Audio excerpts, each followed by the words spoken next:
We're gonna go ahead and show you with this new machine what you would do if you're gonna be preparing it for the winter time or for long storage. Anything longer than 3 weeks or so, you'll want to use like a AR pump saver or something of that nature to run through the pump. 2 reasons. 1, helps keeps the seals lubricated for long storage. 2, during the winter time, acts as an antifreeze. So it's real simple. This is the way the pump saver comes in from AR. You just take off the cap. You would screw it right onto the inlet of your pressure washer, and then you would open the valve and just squeeze, and you would squeeze it till it comes all the way through the pump and starts coming out the discharge of the discharge fitting.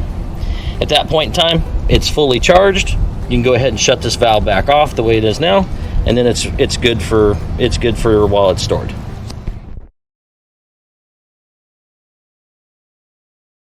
Con esta nueva máquina, voy a dar una demostración de mantenimiento y preparación para el almacenamiento en invierno, o para más de 3 semanas sin uso. También si desea usarlo como un protector de bomba. 1. Ayuda a mantener los sellos lubricados para un almacenamiento prolongado.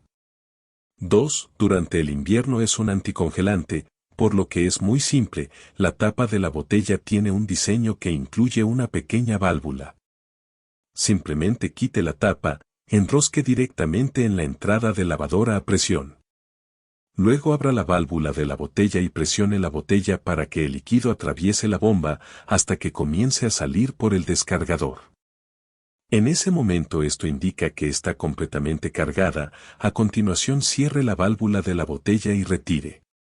Y ya está su pump preparada para el almacenaje en tiempos de invierno o prolongado.